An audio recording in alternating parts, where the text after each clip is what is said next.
Meaning of foreign exchange, done. Meaning of foreign exchange rate, done. Factors affecting demand and supply, done. Depreciation, appreciation, done. अब exchange rate decide कैसे होता है कि किसी country का exchange rate कि dollar कितने रुपए का होगा?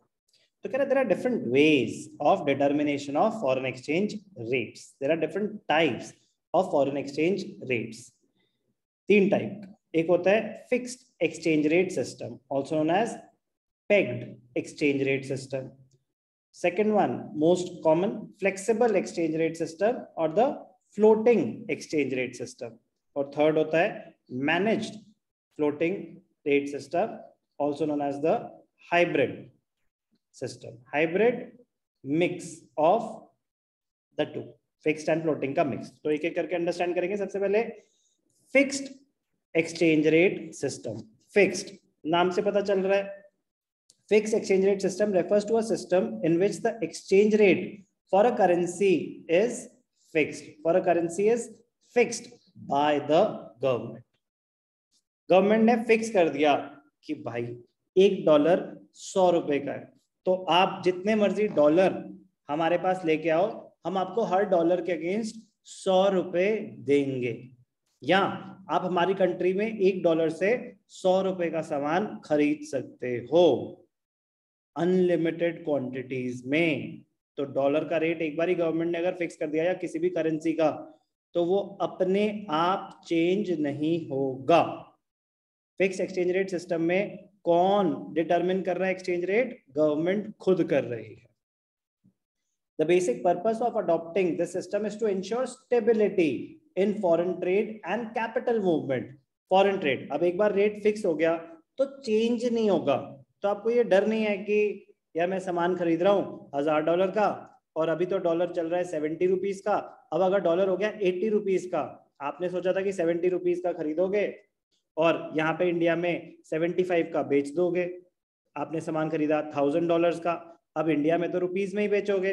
अब आपने जब डॉलर सामान प्लेस किया ऑर्डर तो $1000 का बिल आया. आपने कहा पेमेंट करूंगा 3 महीने के बाद. अब जब पेमेंट करने का टाइम आया तो डॉलर का रेट बढ़ चुका था, 80 हो चुका था. तो आपको वो सामान कितने का पड़ा? $1000 का अगर बिल था तो आपको सामान कितने का पड़ा? 80,000. और आपने इंडिया में 75,000 का बेचा. तो जहां पे आपको 5,000 का प्रॉफिट हो रहा था, वहां पे अब उसी ट्रांजैक्शन में आपका 5,000 का लॉस हो गया. यस और नो? Yes sir. क्यों हुआ ऐसा? Because of instability of the foreign exchange rate. Yes sir. और अगर स्टेबिलिटी रहती तो आपको कोई प्रॉब्लम होती? No sir. अगर स्टेबिलिटी रहती तो बिजनेस डिसीजंस लेना इजी हो जाता है. आप इन्वेस्टमेंट्स बहुत हाई लेवल की कर सकते हो. पैसों की ट्रांजैक्शंस बहुत बड़े स्केल पे हो सकती हैं अगर कोई स्टेबिलिटी इंश्योर कर दे तो. To achieve stability, the government undertakes to buy foreign currency when the exchange rate becomes weaker and sell foreign currency when the exchange rate gets stronger. तो अगर एक्सचेंज रेट वीक हो रहा है, इसका मतलब Indian currency जो अगर मैं रुपीस के टर्म में बात करूं, फॉरेन एक्सचेंज रेट वीक हो रहा है, इसका मतलब इंडियन रुपी स्ट्रांग हो रहा है. Yes sir. तो वो वीक कब होगा? Appreciation of home currency. जब सप्लाई बढ़ रही है उस चीज की, कोई चीज महंगी कब होती है? जब शॉर्टेज होती है. Yes sir. तो क्या होगा कि अगर कोई चीज के रेट गिर रहे हैं, कह रहे मतलब उस चीज की एक्सेस सप्लाई हो गई है मार्केट में, तो गवर्नमेंट खुद उस चीज को खरीद के रिजर्व्स में ट्रांसफर कर देती है. Government buys foreign currency from you. तो अगर गवर्नमेंट बाय करेगी फॉरेन करेंसी और उसको रिजर्व्स में स्टोर कर देगी, तो फॉरेन करेंसी इन सर्कुलेशन बढ़ जाएगी या कम हो जाएगी? कम हो जाएगी. तो उसका रेट फिर वापस बढ़ना शुरू हो जाएगा. Yes sir. और अगर बढ़ रहा है रेट, इसका मतलब शॉर्टेज है. Yes sir. तो क्या करेगी गवर्नमेंट? जो रिजर्व्स हैं उनको रिलीज करेगी, वो फॉरेन करेंसी को सेल कर देती है मार्केट में. तो जब वो सेल करेंगे तो currency, foreign currency in circulation बढ़ जाएगी या कम हो जाएगी? बढ़ जाएगी. तो गवर्नमेंट ऐसे कर सकती है. For this purpose the government has to maintain large reserves. अगर आपको फिक्स एक्सचेंज रेट फॉलो करना है तो आपके रिजर्व्स बहुत ज्यादा स्ट्रांग होने चाहिए, क्योंकि आपने एक रेट कोट कर दिया है, उस रेट पे, जैसे फॉर एग्जांपल दृष्टि, आप गोल्ड बेचते हो, गोल्ड, तो आपने बोला गोल्ड का रेट है 50,000 रुपीज फॉर एवरी 10 ग्राम्स। तो अब मैं चाहूं तो आपसे 50,000 रुपीज पर 10 ग्राम से जितना मर्जी गोल्ड खरीद सकता हूं, जितना भी आपके पास है। Yes sir. तो अब सोचो एकदम से डिमांड अगर बहुत ज्यादा बढ़ जाए, तो आप सोचो कि यार लगता है मैंने सस्ता कर दिया, ऐसी थॉट आ सकती है। यस सर, मैं प्राइस बढ़ाना चाहूंगी क्योंकि आप कहोगे यार जब इतना बिक रहा है तो मैं इसका रेट बढ़ाना चाहूंगा, कि बट लेकिन ऐसे कि अपनी मर्जी से आप एकदम से बढ़ा सकते हो? नहीं बढ़ा सकते। एक बार रेट कोट कर दिया तो वो एक टाइम के लिए आप चेंज नहीं कर सकते। अब उसमें आपका नुकसान हो सकता है। Yes sir. तो अगर आपने कोई रेट कोट कर दिया तो आपके पास सफिशिएंट सप्लाई होनी चाहिए उस चीज की, राइट सर। तो इसीलिए रिजर्व्स होना बहुत जरूरी रहता है। Under this system each country keeps its value of the currency fixed in terms of some external standard. किसी और एक्सटर्नल स्टैंडर्ड, वो गोल्ड के टर्म में हो सकती है, वो यूएस डॉलर के टर्म में हो सकती है। The external standard can be gold, silver और एनी कंट्रीज करेंसी और even some internationally agreed unit of account. When the domestic currency is tied to the value of another currency, कि किसी और करेंसी के टर्म्स में अगर आप अपनी कंट्री को एक्सप्रेस कर रहे हो कि डॉलर्स के टर्म में, तो उसको बोलते हैं पेगिंग। क्या बोलते हैं उसको? पेगिंग। कि डॉलर के टर्म में हमारी करेंसी की वैल्यू ये है।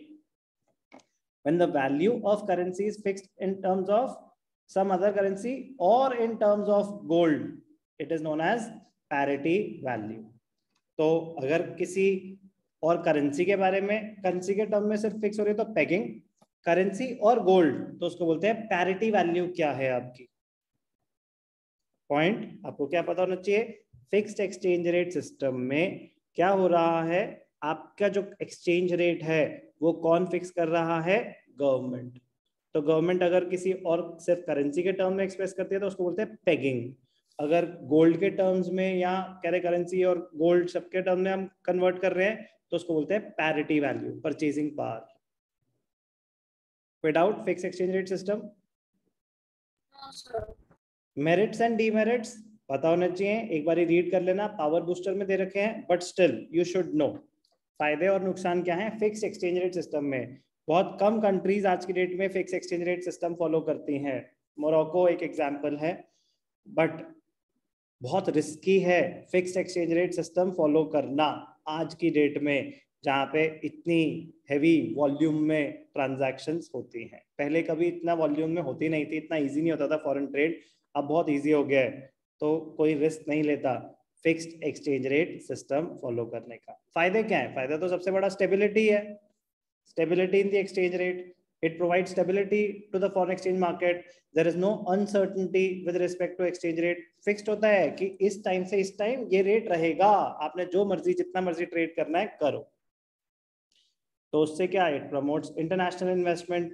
It creates condition for smooth flow of foreign capital between nations. Both lender and the borrower will not be prepared in order to make, if they are not sure about, lender or borrower, they will not be prepared to invest for a long term if they are not sure about the exchange rate in future. But अगर fixed है तो उनको stability मिलती है।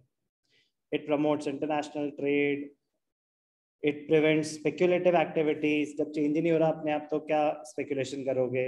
Coordination of macroeconomic policies. So just read once. Merits. ज्यादा interesting है demerits. Why?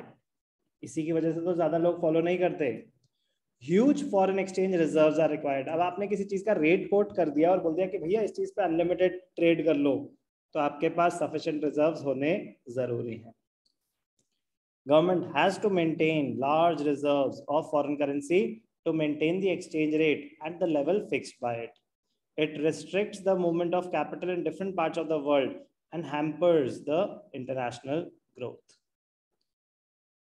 Difficulty in fixing the exchange rate. एक तो huge reserves. अब आप सोचो, आप reserves मतलब आप पैसा ब्लॉक करके बैठे हो, yes or no? Yes, sir. तो जितना ज्यादा आप पैसा ब्लॉक करके बैठे हो, मतलब उतना पैसा अब आप यूज नहीं कर पाओगे ट्रेड के लिए। यस और नो? Yes sir. तो वो आपकी ग्रोथ को हैम्पर करता है, पहला पॉइंट हो गया। दूसरा, difficulty in fixing the exchange rate. कह रहे अब आप, ये कितना मुश्किल होता होगा ये डिसाइड करना अपने आप से कि मेरी कंट्री का रेट क्या होगा। क्या ओवर वैल्यूएशन या अंडर वैल्यूएशन होने के चांसेस हाई हैं? Yes sir. बिल्कुल है। आपके लिए डिसाइड करना क्लोज टू इम्पॉसिबल है कि किसी करेंसी का करेक्ट रेट, एक फेयर रेट क्या होगा। अब सोचो कि आपने ओवर वैल्यू कर दी। ओवर वैल्यू मतलब आपने अपनी करेंसी की वैल्यू ज्यादा लगा दी, तो आपकी कंट्री के साथ कोई ट्रेड करना चाहेगा? No sir. तो महंगा पड़ रहा है उनको सामान, वो आपके साथ ट्रेड ही नहीं करेंगे। और अगर बाई चांस आपने अपनी करेंसी को अंडर वैल्यू कर दिया, तो आपके साथ लोग ज्यादा ट्रेड तो करेंगे बट आप नुकसान पे होंगे।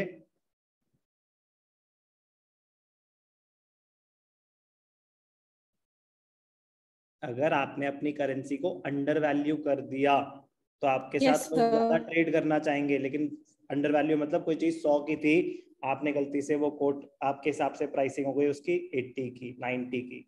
तो जिस चीज में आप 100 रुपए कमा सकते थे, आप 80-90 पे उस चीज को बेच रहे हो। और अब आप किसी को मना नहीं कर सकते क्योंकि आपने रेट फिक्स कर दिया है। It is very, very difficult to determine the level at which exchange rate should be fixed. There may be undervaluation or overvaluation of currency. If the exchange rate is fixed at a level which is lower than the market level, it will result in deficit in BOP. अगर आपने कम value की, मतलब बाहर से कम value लगा दी. If it is higher than the market level, then it may create inflationary pressure. आपने महंगा कर दिया किसी चीज को तो उससे इन्फ्लेशन हो सकती है. Huge foreign exchange reserves are required. Difficulty in undervaluation overvaluation की प्रॉब्लम हो सकती है. तीसरा, exchange rates are not fixed. तो ये बड़ी प्रॉब्लम है. Pegging, fixed exchange rates are not permanently fixed. कुछ टाइम के लिए होता है, कुछ टाइम के लिए होता है. मतलब ये होता है ना कि अगले 6 महीने ये रेट चलेगा. यस और नो? मतलब ऐसा नहीं होता कि अब ये जिंदगी भर यही रेट चलेगा. तो गवर्नमेंट ने भी अगर डिसाइड कर दिया है तो वो टाइम फ्रेम बताते हैं कि अगले 3 महीने रेट चेंज नहीं होगा, अगले 6 महीने रेट चेंज नहीं होगा. Often fluctuations in the international commodity prices and problems in the balance of payments compel the countries to bring changes in the exchange rate. This makes it difficult to keep the exchange rate fixed. कह रहे कुछ scenarios ऐसे होते हैं जो beyond the control of the government होते हैं. कुछ जिसके टर्म्स में आप बातें कर रहे थे कि आपने करा था गोल्ड के टर्म्स में, और गोल्ड के रेट ही चेंज हो गए. जब क्राइसिस होते हैं ना, तो सबसे सेफ इन्वेस्टमेंट होती है गोल्ड. तो जैसे वॉर हुई, क्राइसिस सिचुएशन है, रिसेशन होगी, क्राइसिस सिचुएशन है, तो फाइनेंशियल मार्केट्स गिर जाती है, गोल्ड में इन्वेस्टमेंट्स बढ़ जाती है. सबसे स्टेबल इन्वेस्टमेंट, सबसे सेफ इन्वेस्टमेंट होता है.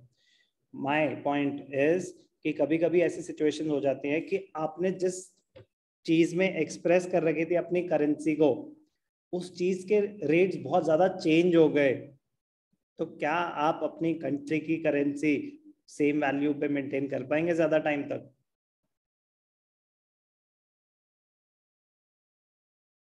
आपने No, sir. आपने बोला कि फॉर एग्जाम्पल कि 10 gram of gold is 50,000 rupees. अब गोल्ड के रेट मार्केट में, इंटरनेशनल मार्केट में 20% बढ़ गए. क्या अभी भी आप 10 grams of gold for 50,000 rupees दे पाएंगे? No sir. इसका मतलब होता है कि आओ हमारी कंट्री को गोल्ड दो और इतने पैसे हमसे ले लो. तो और या फिर हमें इतने पैसे दो और हमसे गोल्ड ले लो. ट्रांजैक्शन बोथ वेज हो सकती है. तो अब क्या आप 50,000 रुपीज के अगेंस्ट 10 ग्राम ऑफ गोल्ड दे पाएंगे? नहीं दे पाएंगे. आप बहुत ज्यादा नुकसान पे होंगे. तो कह रहे कुछ सिचुएशंस ऐसी आती हैं, फ्लक्चुएशंस होती हैं. क्रूड ऑयल प्राइसेस में देखो क्या हो गया, नेचुरल गैस में आग लग गई, किसी चीज के प्राइसेस कभी कभी बहुत ज्यादा चेंज हो जाते हैं, जिसकी वजह से गवर्नमेंट के पास ऑप्शन नहीं होता, उनको वो अपनी कमिटमेंट विड्रॉ करनी पड़ती है और रेट्स चेंज करने पड़ जाते हैं. सबसे बड़ा डीमेरिट, बहुत ज्यादा रिजर्व्स मेंटेन करने के पड़ते हैं। दूसरा, अंडर वैल्यूएशन ओवर वैल्यूएशन तो बहुत कॉमन प्रॉब्लम रहती है। तीसरा भी डीमेरिट। तो just read once merits and demerits, पता होना चाहिए नॉलेज से। क्या होता था पहले? Fix exchange rate government fix कर रही है। पहले क्या होता था? In earlier times, exchange rates of all major countries were fixed according to gold standard. जैसे मैंने बताया ना, पहले मोस्टली कंट्रीज गोल्ड के टर्म्स में फिक्स करती थी। अब ध्यान से देखना, जैसे एग्जांपल ले रहा हूं। एग्जांपल बोला कि 1 पाउंड, पाउंड का सिंबल कैसा होता है? ऐसा होता है। चलो सर ये तो यूरो हो गया। नहीं, यूरो तो ये होता है, ऐसा ही कुछ होता है।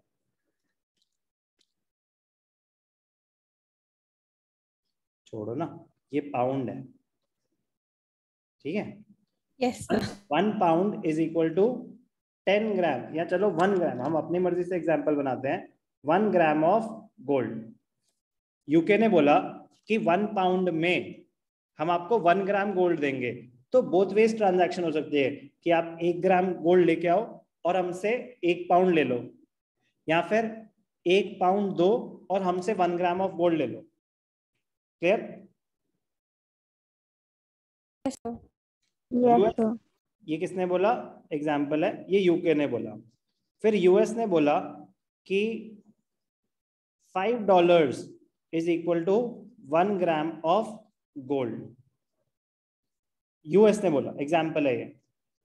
तो इसका मतलब यूएस वाले कह रहे हैं कि हमारी कंट्री में आप गोल्ड जितना मर्जी बेचो, हम हर ग्राम के अगेंस्ट आपको $5 देंगे, या फिर आप हमें डॉलर्स दो, हमसे गोल्ड ले लो। कोई डाउट? No sir. तो this implies 1 pound is equal to $5. Yes or no? Yes sir. तो ऐसे एक्सचेंज रेट्स कैलकुलेट होते थे कि पहले कंट्री बताती थी अपनी करेंसी को गोल्ड के टर्म्स में। तो अगर इंडियन ने बोला कि फॉर एग्जांपल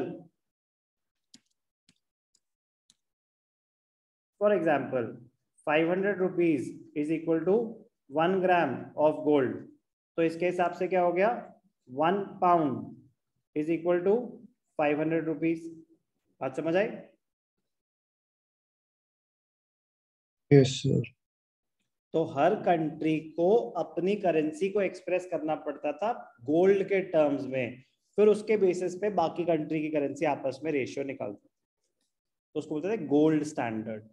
फिर आया Bretton Woods standard. Bretton Woods standard कब आया? 1944 में। तब बोला गया कि हर कंट्री को अपनी करेंसी को एक्सप्रेस करना पड़ेगा डॉलर्स के टर्म्स में। डॉलर की एक्सेप्टेबिलिटी कहीं ज्यादा बढ़ गई। According to gold standard, external values of all currencies were maintained by fixing their prices in terms of gold. Central bank of each country, हमारा RBI, was ready to buy and sell unlimited quantities of gold at a fixed price in terms of their own currency. तो जैसे अगर मैंने कोई rate fix कर दिया, तो उस प्राइस पे आप जितना मर्जी गोल्ड खरीद सकते हैं या जितना मर्जी गोल्ड बेच सकते हैं। कोई doubt? No sir. For example 1 pound is equal to, अब दूसरा उससे फर्क नहीं पड़ता, 1 pound is 5 gram of gold, और यूएस ने बोला कि $1 will give you 2 grams of gold. तो अगर मैं 5 ग्राम की ही वैल्यू निकालना चाहूं तो $2.5 will give me 5 grams of gold. Yes और नो? अगर $1 का 2 ग्राम गोल्ड मिल रहा है तो 5 ग्राम कितने में मिलेगा? 2.5। Yes sir. तो इसका मतलब 1 pound is equal to $2.5। Yes sir. Exchange rate will be 1 pound is equal to $2.5. Gold standard, every country had to express or maintain their currency in terms of gold. According to Bretton Woods standard, gold was replaced by US dollar as the core of the system. Under the system, all currencies were pegged or related to US dollar at a fixed exchange rate. This system gave birth to IMF, International Monetary Fund, as the central institution in the international monetary system. Bretton Woods standard, gold standard, ये सब fixed exchange rate system से related बातें हैं। Fixed exchange rate system में exchange rate कौन fix कर रहा है? गवर्नमेंट। अपने आप चेंज नहीं होगा जब तक गवर्नमेंट खुद फर्दर अनाउंसमेंट नहीं करती।